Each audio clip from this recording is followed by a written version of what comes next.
OK, on va continuer, messieurs, dames, avec la théorie, mes notes de cours pour que je puisse continuer à vous expliquer la loi des sines. Donc, à la page 7, la loi des sines. Dans n'importe quel triangle, c'est ce que je vous disais tout à l'heure, qu'il soit rectangle ou non, le rapport entre la mesure d'un côté et le sinus de son angle opposé est toujours constant. Je ne vous referai pas la démonstration puisque je vous l'ai faite dans la capsule précédente, la capsule numéro 5. Ce que je vous avais fait, ça m'avait permis de vous montrer que sin de A sur A est égal à sin de B sur B. C'est la même chose si je le faisais avec un troisième angle, là, mais ça n'a pas d'importance. De toute façon, quand on travaille avec la loi des sines, on utilise tout le temps une proportion, donc 2 fractions à la fois. On va dire ça comme ça.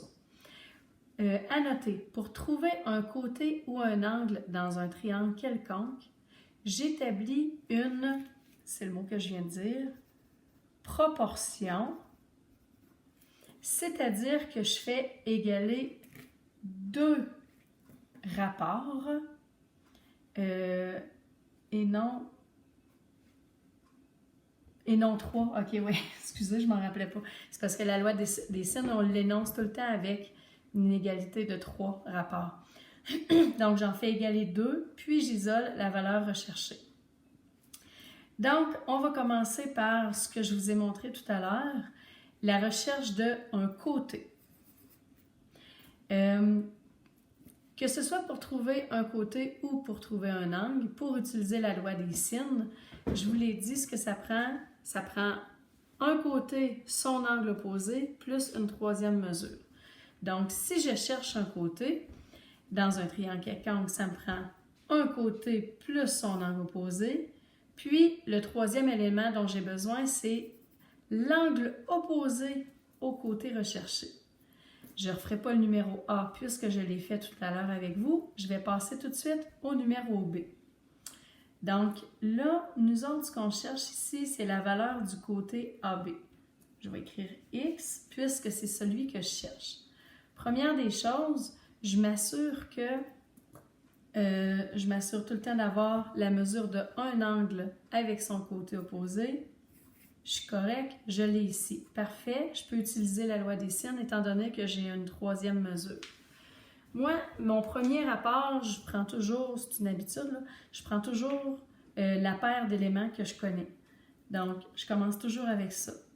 Sin de l'angle, donc sin de 110 sur le côté opposé, va être égal à, bien là, moi, je cherche la valeur de AB, là, ici.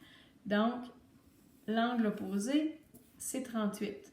Donc, est égal à sin de 38 sur x. Il me suffit tout simplement d'isoler le x. Donc, je vais aller faire sin de 38 fois 20 divisé par 110. Sin de 38, ferme parenthèse, fois 20 divisé par sin de 110. Voilà, je pèse sur Enter et ça me donne 13. Donc, x est égal à 13,10. On va toujours arrondir au centième près, au deuxième chiffre après la virgule. Oups.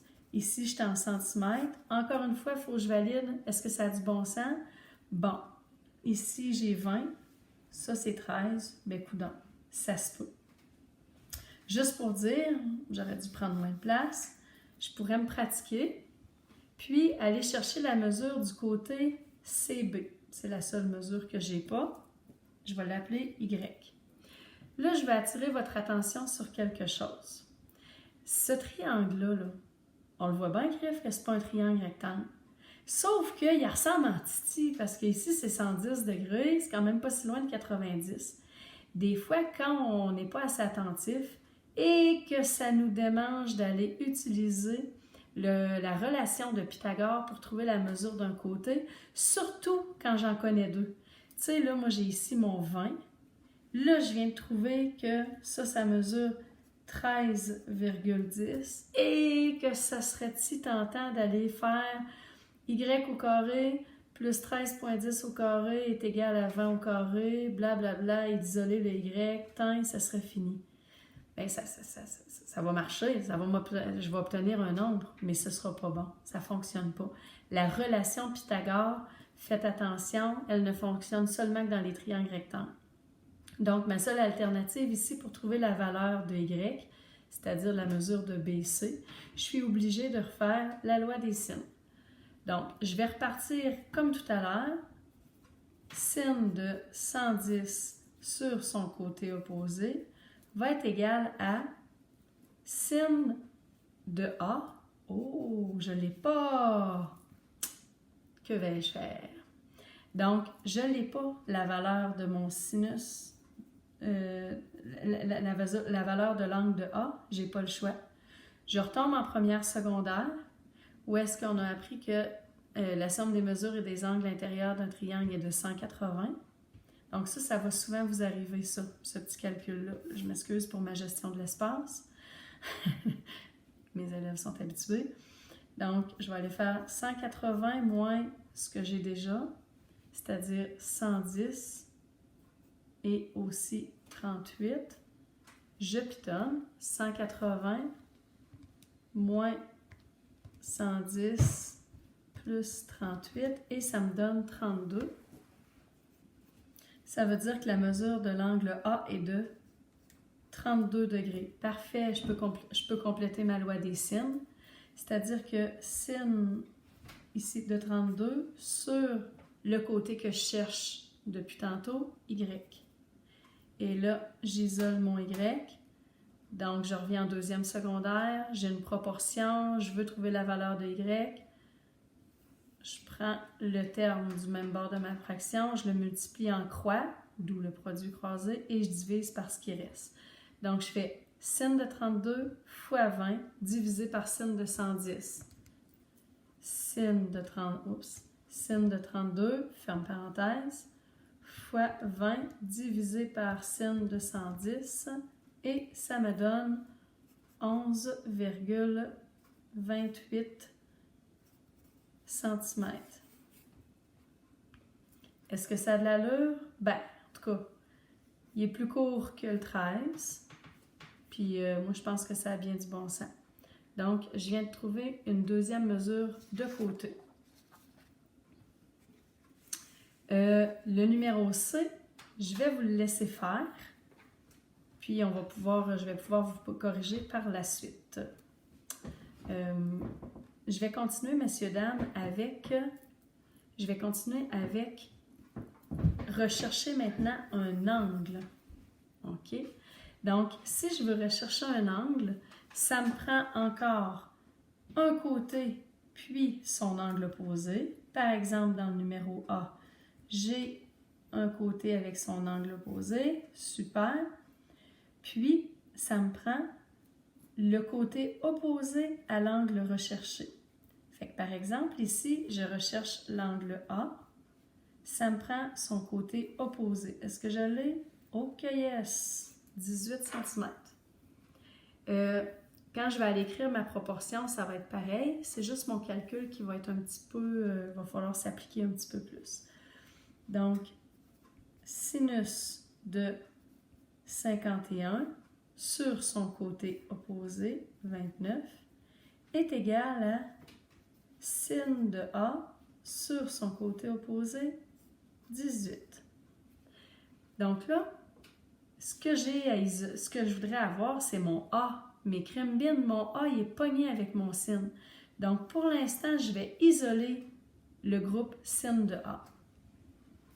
Donc, sin de A est égal à, je fais ma proportion, donc, même barre, 18 fois produit croisé, sin de 51 divisé par le terme restant.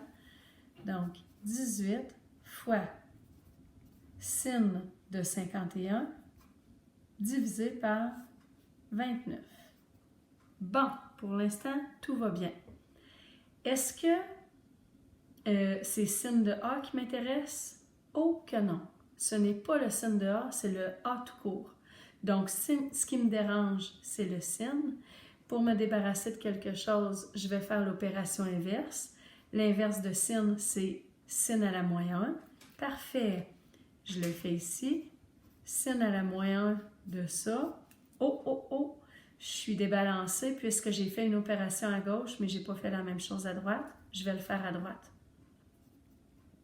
Sin à la moins 1 de tout ça. Alors là, messieurs, dames, il va falloir que vous fassiez attention dans votre pitonnage. Fait que si on le pitonne, ça se simplifie.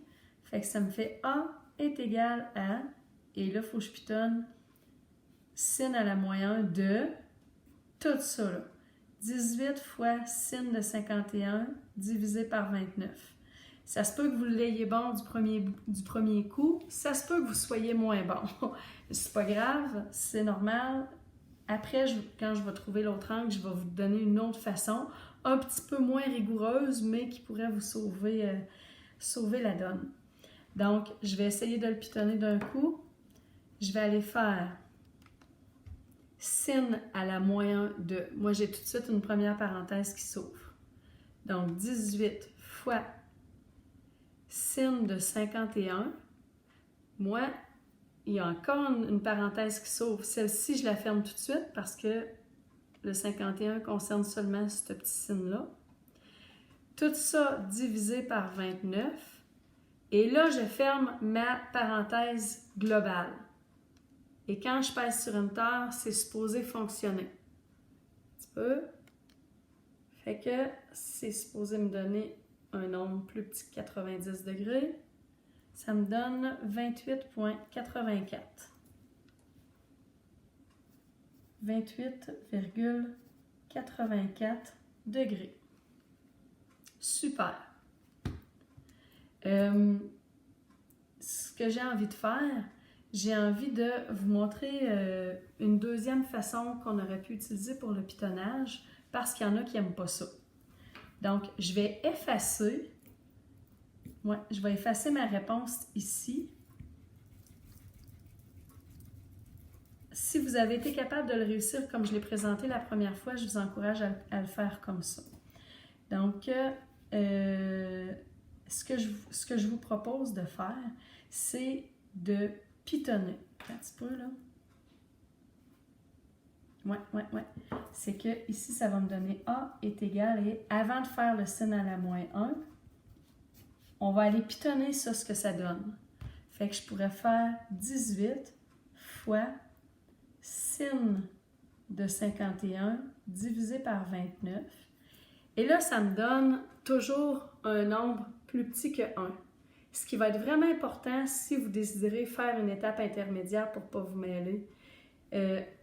Les sines costanes sont super sensibles. Vous ne pouvez pas vous contenter de garder 2 chiffres après la virgule.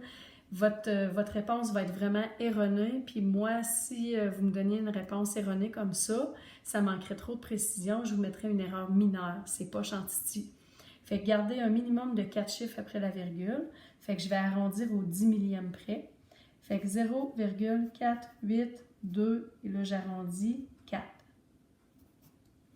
Puis là, je vais aller faire sin à la moins 1 de 0,4824 et ça va me donner quand même, je ne me rappelle pas exactement de ma réponse précédente, mais ça devait ressembler à ça, 28,84 degrés. OK. On va faire une petite pause.